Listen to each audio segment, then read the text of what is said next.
укучылар белән очрашуга Айнур Әхмәтов килде.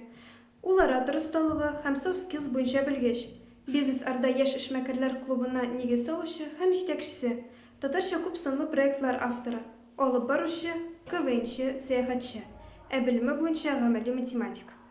Ул безне ораторлык осталыгына, кешеләрне җәлеп итү, кызыксындыру серләренә, чыгыш ясаганда каушау куркуны ничек җиңәргә мөмкин икәнлегенә өйрәтте.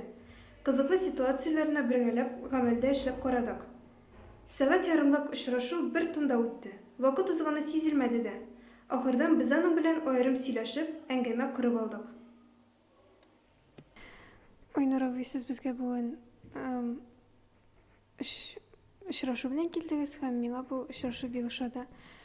Һәм бу очрашуны тыңлаганнан соң сезгә бер сорау туа. Сез бу юнәлешкә ничек өйрәндегез?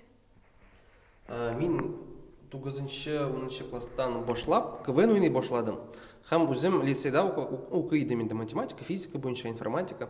Һәм КВН белән шөгыльләнеп ничектер китте инде минем шундый кызыклык. Һәм мин университетка кердем Санкт-Петербургка. Анда шундый вуз бар, СПбГУ дигән, Санкт-Петербург дәүләт университеты.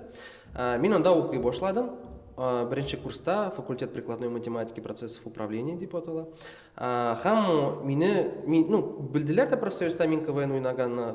Тагын факультетның команд төркеменә инде чакырдылар. Һәм шулай мин укыдым да, КВН да уйнадым. КВН уйнаганда мине башта алып баручы дип чакыра башладылар. Беренче курслардан мин чараларны алып, синең кебек син сөйләшеп утырасың. Мин дә шулай башладым. Башта видеода, аннан төрле чараларда алып бардым.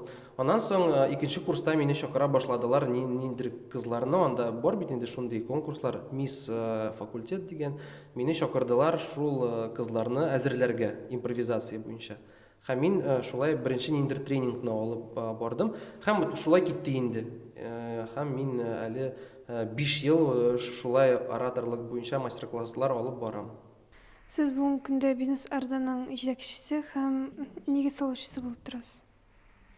Безнең Казанда, мин 16 елга Казанга күчтем дә, үзем без хатын белән эшмәкәрләр, без шундый проект ачтык. Хатын-кызлар өчен вокал мәктәбе. Анда минем хатыным вокал буенча курслар алып бара, мин ораторлык буенча курслар алып барам. Һәм без икенче егетләр белән кем Казанга татарлар, икенче егетләр бар татарлар, алар күчтеләр Казанга төрле өлкәләрдән. Сез монда Татарстанда яшисез бит, ул сезнең туган җир, без Татарстанны яратабыз, без икенче өлкәләрдә, рус өлкәләрдә яшәп, менә ничектер Татарстанга карыйбыз. Һәм Астраханнан егет күчте, Пермь өлкәсеннән, Самардан, и без күп кеше шулай җыелдык та, без эшмәкәрләр, без шундый клубны ачтык, Бизнес Арда дигән. Татар яшьләр эшмәкәрләр клубы. Һәм без шулай җыелабыз да, сезнең кебек монда ниндер кызык кешеләрне чакырабыз, алар безгә нәрсәдер сөйлиләр, без өйрәнәбез, һәм аралашабыз, һәм татар телен укыйбыз. Мин килгәндә татарча бик начар сөйләшә идем. Әле дә әзрәк начаррак, ләкин мин аңлыйм, нәрсәдер әйтә алам. Шулай безгә менә татарлык һәм эшмәкәрлек шундый ниндер кызык әйбер килеп чыкты инде. Сез үзегез кайсы яклардан килдегез, кая туып үстегез? Мин үзем тудым һәм укыдым Уфада. Уфада анда инде безнең мәктәпләрдә татар теле юк иде, без башкорт телен укыдык. Һәм инде шундый урыс мәктәбе, аннан күчеп килдем Санкт-Петербургта. Санкт-Петербургта укыдым 5 ел, аннан соң Казанга күчтем. Шулай. Сез ораторлык юнәлешендә эшлисез һәм тормышыгызны шуның белән бәйлисез. Һәм сезнең курсларыгызга кешеләр йөриме соң? Мин шул яктан бик бәхетле, уңышлы кеше. Мин эшлим үземә һәм эшлим минем өчен кызык эштә.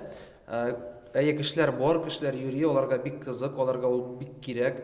Маркетологлар, төрле кем ниндер әйберләр сөйли инде, кем блогларны алып бара, блогерлар, төрле специалистлар, психологлар, кем укытучылар, эшмәкәрләр, аларга күбесенә шул ораторлык кирәк, аларга сөйләшергә кирәк, һәм инде аларга шул курслар бик кызык, аларга бик кирәк, һәм аларга инде ул бик мөһим әйбер, шуңа мин аларны укытам.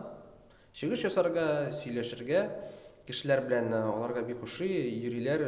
Миңа рәхәт, аларга рәхәт, шулай вот рәхәтләнеп яшибез инде.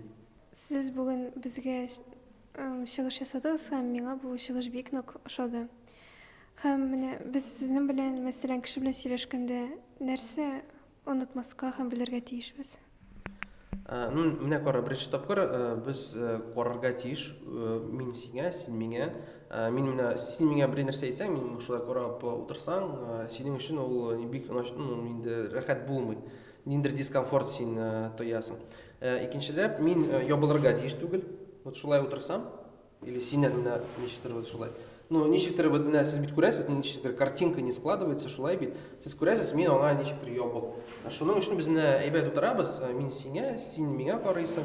Безнең корпуслар вот шулай вот, у меня в твою сторону повернуто, у тебя в мою сторону повернуто дип әйтә алам. Һәм куллар ачык булырга тиеш. Ул это правило открытой ладони, мен аны шулай называю. Һәм, ну вот син миңа сөйләсәң, мин сине тыңларга тиеш. Ул эмпатическое слушание дип атала. Син сөйлисең, мен сине тыңлыйм. Минем задача, минем максат сине аңларга, синең урыныңа басып, сине аңларга. Син мине аңлыйсың бит? Әйе, менә шулай. Мин инде исем өчен генә түгел итеп вот так дип утырмыйм. Минем максат сине аңларга. Менә шуны сез белсәгез инде, ул сез самый лучший в мире собеседник буласыз. Рәхмәт бүзер итеп һәм без аларның тормышта файдаланырга тырышырбыз. Сезгә рәхмәт.